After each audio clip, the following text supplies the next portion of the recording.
मुसलमानी नहीं, हम में ईमान है मगर हम मोमिन कामिल नहीं।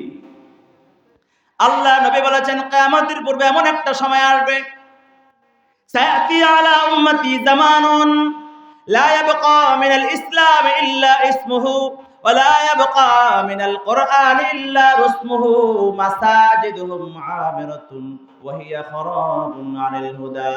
আমার উম্মতের সামনে এমন একটা জামানা আসবে, যে জামানায় মুসলমান শুধু নামে থাকবে, কাজে থাকবে না। কথা কয় না? মুসলমান শুধু নামে থাকবে, কাজে থাকবে না। আজকে তাকায় দেখেন, সেই জামানা চলে আসছে, মুসলমান নাম আছে, প্রমাণ কি? আমার বাবা মুসলমান, দাদা মুসলমান, পর্দাদা মুসলমান, মুসলিম পরিবারে আমার জন্ম, এটাই ইসলামের মুসলমানের প্রমাণ। এছাড়া তার শিক্ষা দীক্ষা চিন্তা চেতনায় পুরো মুসলমানের পরিচয় পাওয়া যায় না। নতুবা 90% মুসলমানের দেশে এমন সাহস কেউ করতে পারতো না, যারা দাঁড়ায় দাঁড়ায় বলে, জনসম্মুখে দাঁড়ায় বলে 1400 বছর আগের কোরআনের আইন বর্তমান স্মার্ট যুগে অচল। বলতে পারতো যদি বলে? আরে প্রকৃত মুসলমান থাকলে এই কোরআনের বিরুদ্ধে যারা বলতো, ইসলামের বিরুদ্ধে বললে তার জিহ্বা টেনে ছিঁড়ে ফেলা হতো। কথা বলেন ঠিক কিনা? কিন্তু পারে নাই তো, পারিনি আমরা। কেন? আমাদের ঈমানটা সেরকম হয় না। এই জন্য নামের মুসলমান হলে উপায় থাকবে না, দুনিয়ায় উপায় নাই, পরকালে উপায় নাই, কবরে তুফান চলবে, তুফান। কথা কোন ঠিক কিনা? নামের মুসলমান হবেন না কাজের মুসলমান হবেন? তুমি নামে মুসলমান নাকি কামে মুসলমান? নাম রেখেছে আব্দুর রহিম, কলমা জানে না, এই সমাজে এমন লোকের সংখ্যায় অগণা। ঠিক নেই? নাম রেখেছে আব্দুর রহিম, কলমা জানে না, এই সমাজে এমন লোকের সংখ্যায় অগণা। এমন সমাজ বদলাতে কে, এমন সমাজ বদলাতে কে রাখবে অবদান? তুমি নামে মুসলমান নাকি কামে মুসলমান? নামের হবেন না কাজের মুসলমান হবেন? কোরআন শরীফের তেলাওয়াত মোটেও জানে না, ইংরেজিটা না পারিলে শরমে বাঁচে না। কথা বলে না? এমন মুসলমান আসেনি, কোরআন শরীফে তেলাওয়াত করতে জানে না, অত ইংলিশ না শিখলে, ইংলিশ মিডিয়ামের সন্তান না পড়াইতে পারলে শরম লাগে। কথা কয় না? কোরআন শরীফের তেলাওয়াত মোটেও জানে না, ইংরেজিটা না পারিলে শরমে বাঁচে না। কবরেতি করবে না ভাই, কবরেতি করবে না ভাই ইংরেজি সওয়াল, তুমি নামে মুসলমান নাকি কামে মুসলমান? সারা জনম মম জড়াইয়া মাজারে মাজারে, ভাবছি বাবাই সঙ্গে নেব কঠিন হাসরে। কথা বলে না? এরকম মানুষ মনে হয় নাই? মসজিদেও যায় না, মাদ্রাসায়ও যায় না, আলেমদের ধারে কাছেও যায় না, কোনোদিন নিজের বাবার ঘরে বাতি দেয় না, মাজারে গিয়ে বাতি দেয়। আছে না নাই?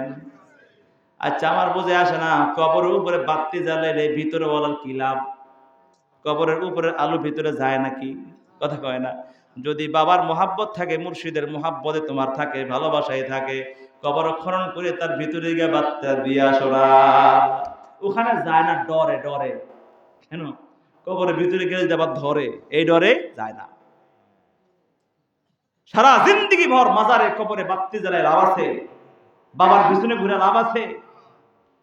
সারা জনম মম জ্বালাইয়া বাজারে মাজারে, ভাবছে বাবার সঙ্গে নেব কঠিন হাসরে।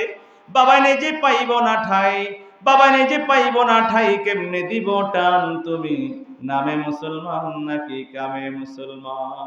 নামে কামে মিল না হলে, নামে কামে মিল না হলে বইবে যে তুফান। তুমি নামে মুসলমান নাকি কামে মুসলমান?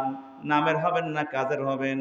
যারা মাজারে গিয়ে বাত্তি লাগায়, চাদর চড়ায়, খিচুড়ি পাকায়, উরুস করে, মানুষকে দাওয়াত করে নেয়, আর বলে এখানে টাকা দাও, পয়সা দাও, এই ডেগের মধ্যে পয়সা পালাও, তোমার মনের মকসুদ পুরা হবে। এই মাজারের মধ্যে ছাগল দাও, গরু দাও, তোমার বিবির গর্ভে সন্তান হবে। এগুলাকে আসলে ঈমান আছে নাকি গেছে? এই হলো ঈমানদারদের অবস্থা। ইসলামটা নামে আছে, কাজে নাই। অথচ এই সকল মানুষগুলাকে ঈমানদার মুমিন দাবি করে, কিন্তু কোনোদিন মসজিদে দেখা যায় না, জুমার নামাজে দেখা যায় না, ওয়াজ মাহফিল আসতে দেখা যায় না। সন্তানের জন্য, ব্যবসা বাণিজ্যে বরকতের জন্য বিপদ মুসিবত দূর করার জন্য আল্লাহর কুদরতি কদমের সামনে সিজদায় পড়ে হাত তুলে একটু কান্নাকাটি করতে দেখা যায় না?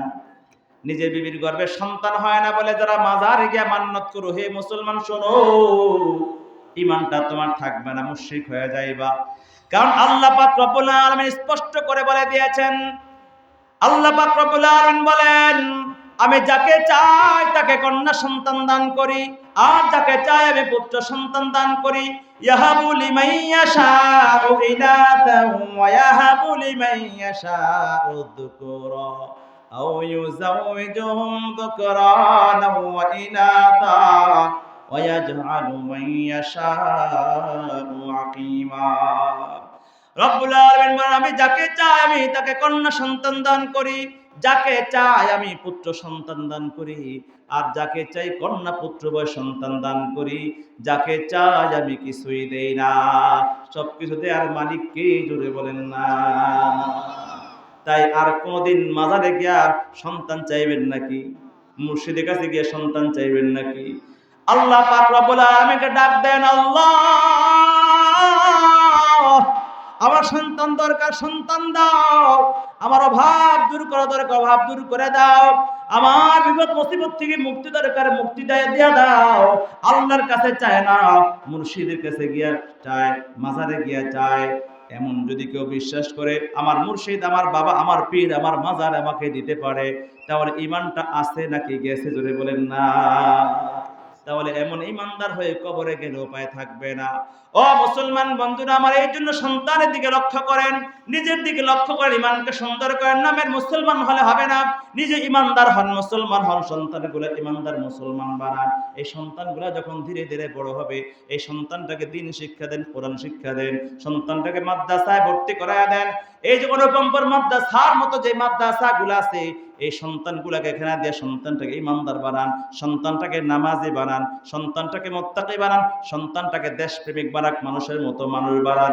কিন্তু সন্তানটাকে ঈমান না শিখাইয়া, দ্বীন না শিখাইয়া, কোরআন না শিখাইয়া, কালিমা না শিখাইয়া সন্তানটাকে যত উচ্চ শিক্ষিতই বানান না কেন, এই সন্তানটা নেতা হতে পারে, ওই সন্তানটা মন্ত্রী মিনিস্টার হতে পারে, সন্তানটা ডাক্তার ইঞ্জিনিয়ার হতে পারে, সন্তানটা উকিল ব্যারিস্টার জজ হতে পারে, সন্তানটা নেতা মন্ত্রী মিনিস্টার হতে পারে, কিন্তু আস্থা একটা চোর বাটপার দুর্নীতিবাজ হবে। কথা বলেন ঠিক কিনা?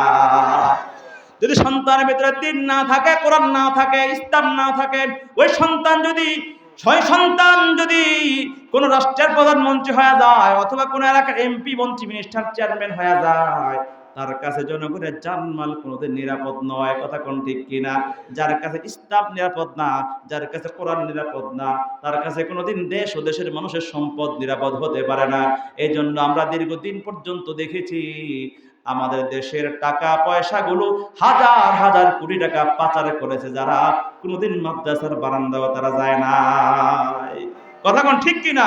হাজার হাজার কোটি টাকা আত্মসাৎ করতে করতে করতে নেশা হয়ে গেছে। 20,000 30,000 কোটি টাকার মালিক হওয়ার পরেও ওই ব্যাংকে টাকা আছে ওইটা হাত মারে, অমুক অ্যাকাউন্টে টাকা আছে শেয়ার বাজারে ওইটাই হাত মারে।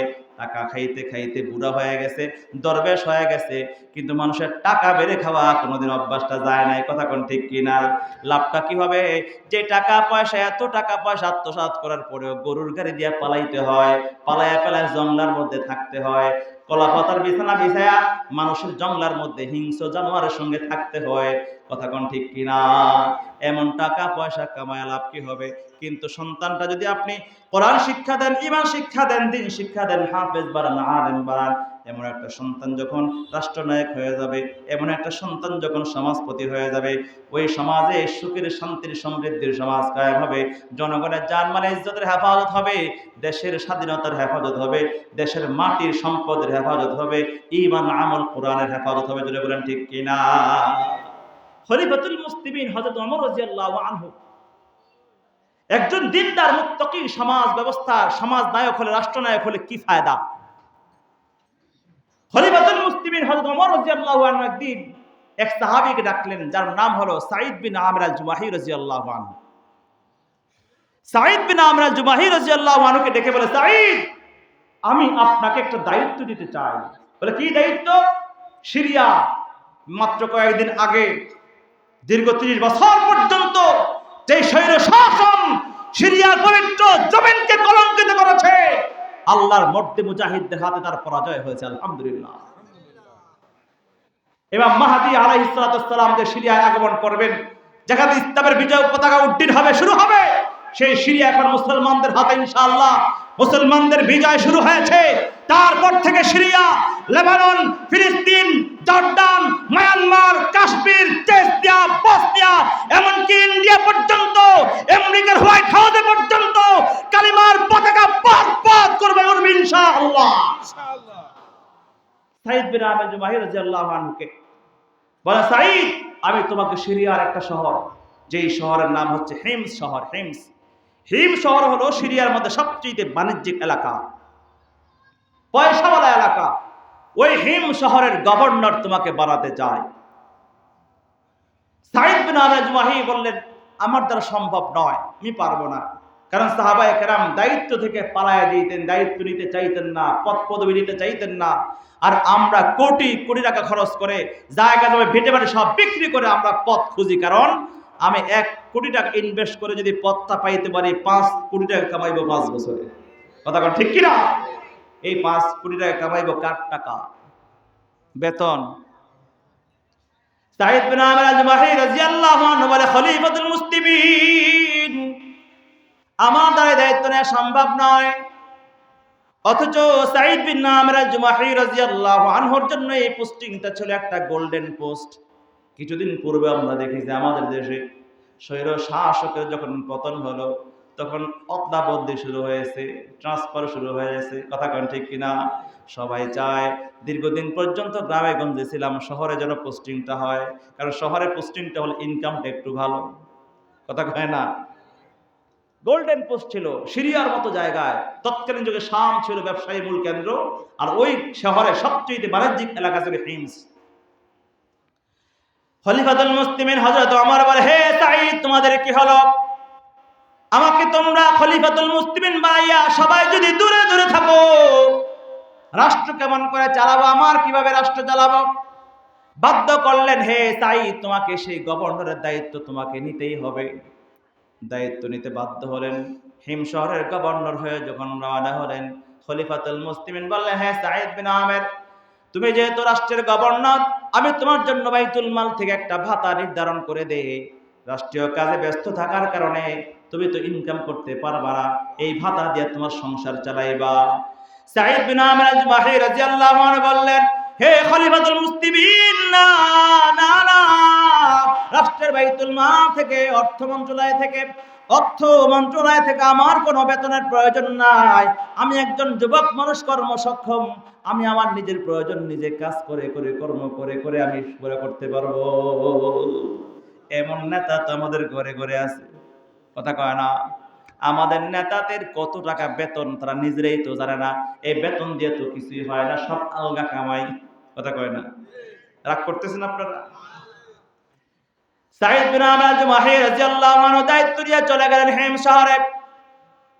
কিছুদিন যাওয়ার পর হিম শহর থেকে কিছু মানুষ, প্রতিনিধি খলিফাতুল মুসলিমিন হযরত ওমরের কাছে মদিনায় আসলো।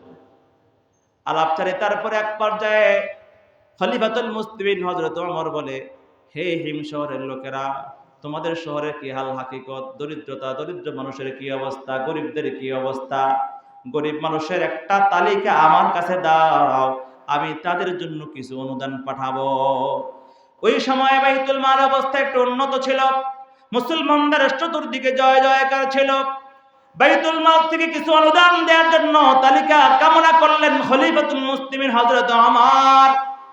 হযরত ওমর রাদিয়াল্লাহু আনহুর কাছে হিম শহরের লোকজন বিশাল বড় একটা তালিকা দেয়। খলিফাতুল মুসলিমিন সেই তালিকার শুরু থেকে পড়তে কয়েকটি নামের পরে দেখতে পায় একটা নাম দেখা যায়, সাঈদ বিন আবু জুমাহি। খলিফাতুল মুসলিমিন প্রশ্ন করলেন, এই যে সাঈদ বিন আবু জুমাহি দেখা যায়, সেটা কে?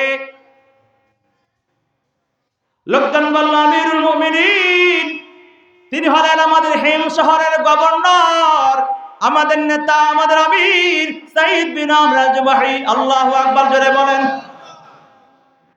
খলিফাতুল মুসলিমিন বললেন, আমিরুকুম ফকিরুকুম, হে হিম শহরের লোকজন, সিরিয়ার লোকজন, তোমাদের আমির বুঝি গরিব মানুষ।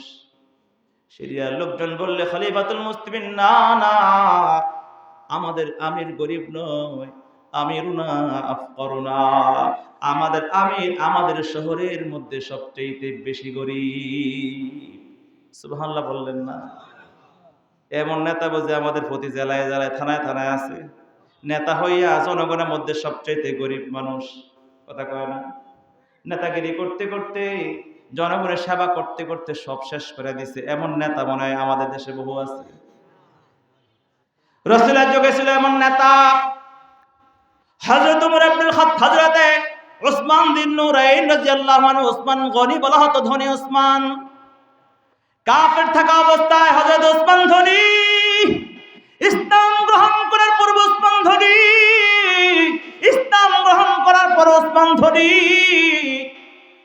খলিফাতুল মদিনা, মক্কা থাকা অবস্থায় হযরত উসমান ধনী, মদিনা হিজরত করার পরে ওসমান ধনী। কিন্তু সেই ধনী ওসমানটা খলিফাতুল মুসলিমিন হওয়ার পরে গরিব হয়ে গেছে। মৃত্যুর সময় তার ঘরের মধ্যে একদিন পরিমাণ চাল ডাল খাবার পর্যন্ত ছিল না। আল্লাহু আকবার, জোরে বলেন না? একে বলা হয় নেতা। যদি ইসলাম থাকে, কোরআন থাকে, আল্লাহর প্রেম থাকে, নবীর প্রেম থাকে, তাহলে এমন নেতা হয়। কথা কোন ঠিক কিনা? ইসলাম আর কোরআন আর দিন না থাকলে ওই নেতা শুধু খাই খাই হয়। আজকে একটা খাবে, কালকে আপনারটা খাবে, যা কিছু বলবে করবে সব খাবার ধান্দায় করে। কথা বলেন ঠিক কিনা? রাগ করতেছেন মনে আমার কথা? সাঈদ বিন আমর আল-জুমাহি রাদিয়াল্লাহু আনহু বললেন, হে খলিফাতুল মুসলিমিন। হিম শহরের লোকজন বলল, আমির, আমাদের আমির আমাদের মধ্যে সবচেয়ে গরিব।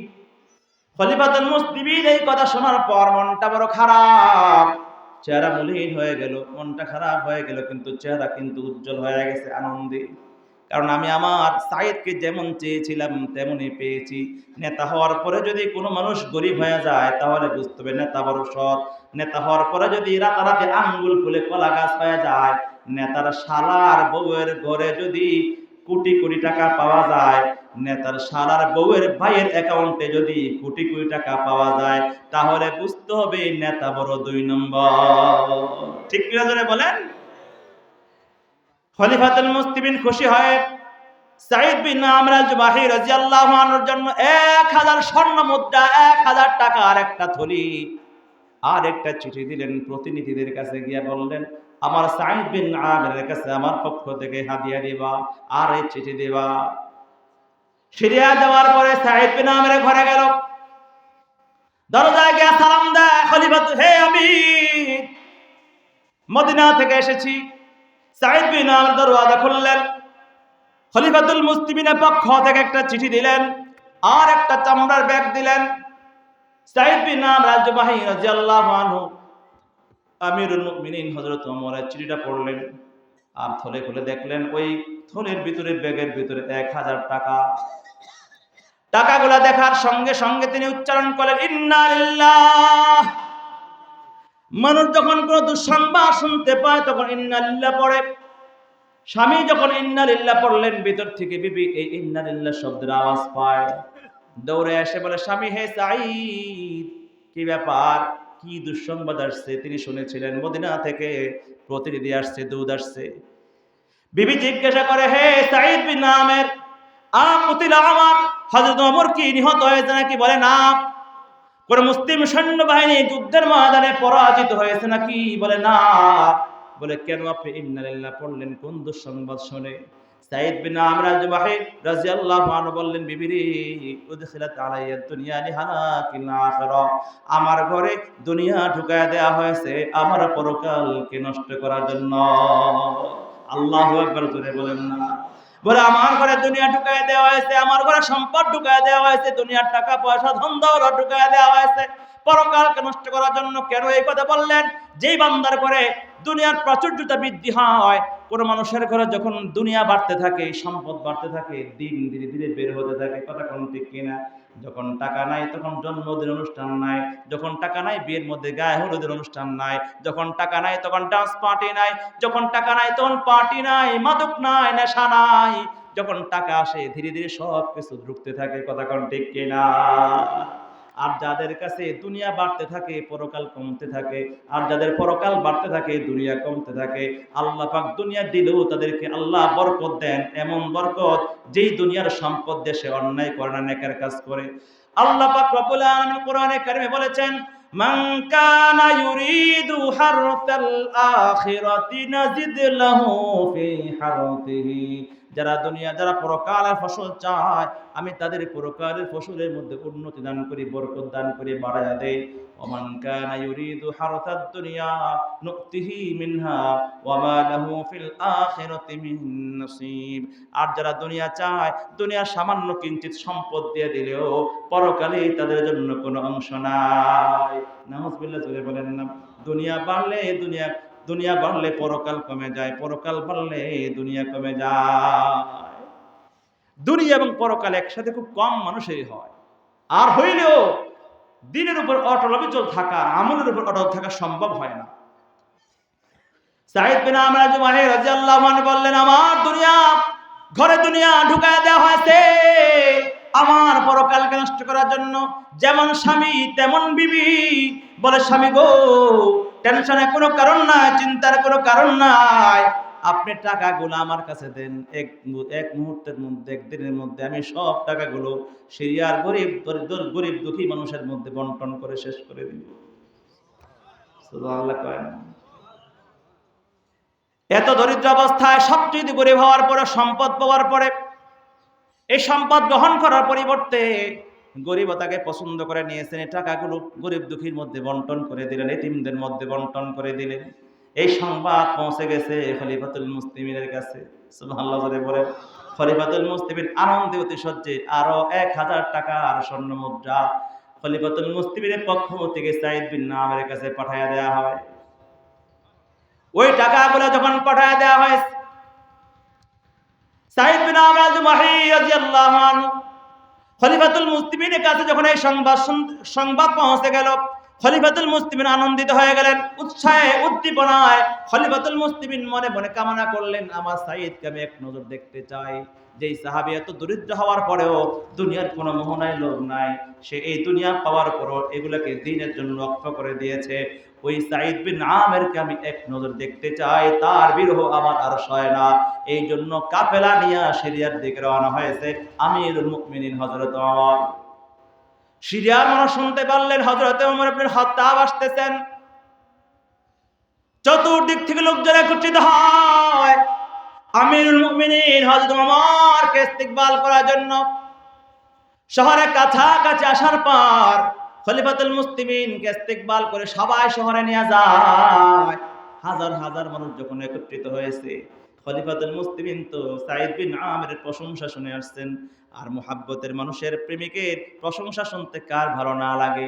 এই জন্য আনন্দে অতিশয্যে তিনি বলতে লাগলেন, তোমাদের যে নেতা আছে ওই নেতাকে তোমরা কেমন পাইছো? খলিফাতুল মুসলিমিন মনে মনে ভাবতেছিলেন, এখন তো সবাই আমার সাঈদ বিন আমের অনেক প্রশংসা করবে, গুণগান গাইবে, আর আমি যার গুণগান শোনার জন্য গুণগান শুনে আসছি, এখানে এসেও শুনবো, আনন্দিত হব। এই জন্য নেতার কাছে যাওয়ার আগেই, রাষ্ট্রীয় ভবনে যাওয়ার আগেই ওই পথের মধ্যে মানুষকে জিজ্ঞাসা শুরু করলেন।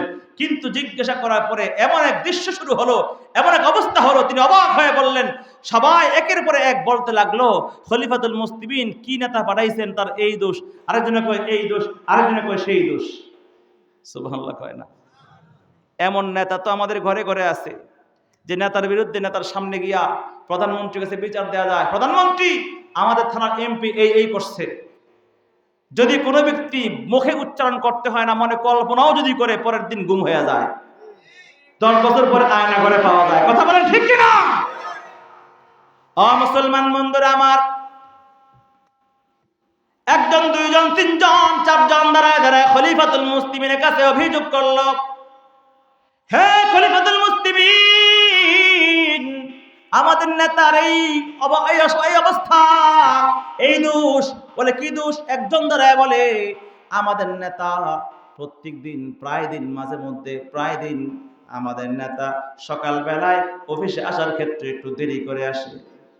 সুবহানাল্লাহ কয় না? সকাল বেলায় যদি চেয়ারম্যান সাহেব ইউনিয়ন পরিষদের অফিসে ডিউটিতে একটু দেরিতে যায়, অনেক বড় অপরাধ। 9টায় টাইম ছিল কিন্তু 12টায় যায়, ও সপ্তাহে একদিন অথবা মাসে 2-4 বার, ঠিক কিনা জোরে বলেন। কিন্তু তারা অভিযোগ করতেছে খলিফাতুল মুসলিমিন আমাদের নেতা মাঝে মধ্যে অফিসে আসতে দেরি করে। খলিফাতুল মুসলিমের সঙ্গে সঙ্গে বিচার। সাঈদ বিন আমেরকে ডাকাইলেন, হে সাঈদ বলো, জবাব দাও, হে সাঈদ জবাব দাও, কেন মাঝে মধ্যে অফিসে আসতে দেরি করো, হক আদায় করে ডিউটি করো না? সাঈদ বিন আমর জুমাহি চোখের পানি ছেড়ে দিয়া কান্দে আর বলে, হে খলিফাতুল মুসলিমিন, আমি তো আমার জীবনের এই গোপন কথাগুলো কাউকে বলতে চাইছিলাম না। খলিফাতুল মুসলিমিন গো, আমি একজন দরিদ্র মানুষ, গরিব মানুষ, পর্যাপ্ত পরিমাণ সম্পদ অর্থ আমার কাছে নাই। আমার ঘরের সকল কাজকর্ম আমরা নিজে করি, আমার বিবি আমি এবং মিলেঝিলে করি। আমাদের ঘরে কাজকর্ম করার জন্য ঘরে কোনো কাজের ছেলে নাই, কোনো গোলাম নাই, বাদী নাই। অর্থের অভাবে একজন গোলাম বাদী ক্রয় করতে পারি না, তাই নিজেই করি। সকালবেলা আমার বিবি যখন রান্না বান্না করে নাস্তা তৈরি করে, ইয়া খলিফাতুল মুসলিমিন, আমি আমার বিবির কাজে সাহায্য করার কারণে মাঝে মধ্যে আমার অফিসে যেতে দেরি হয়ে যায়। আমি আমার ঘরের কাজে সাহায্য করার কারণে মাঝে মধ্যে অফিসে দেরি হয়ে যায়। সুবহানাল্লাহ, জোরে বলেন না। খলিফাতুল মুসলিমের উত্তর শুনে অনেক শান্তি পেলেন, আনন্দিত হলেন। সবাই তো অবাক হয়ে তার দিকে তাকায় রয়। খলিফাতুল মুসলিমিন দ্বিতীয় জনকে বললেন, বলো তোমার কি অভিযোগ? দ্বিতীয় জন দাঁড়ায় বলে, খলিফাতুল মুসলিমিন, আমাদের নেতার বিরুদ্ধে আমার আবার অভিযোগ হলো। আমাদের নেতা মাসে একদিন তিনি ডিউটি করে না, সারাদিন তিনি ঘর থেকে বের হয় না। খলিফাতুল মুসলিমিন বললেন, সাঈদ, এটা তো অনেক বড় অভিযোগ, কারণ কি, তুমি কেন একদিন আসো না? সাঈদ বিন আমর বলে, খলিফাতুল মুসলিমিন, আগেই বলেছিলাম আমি একজন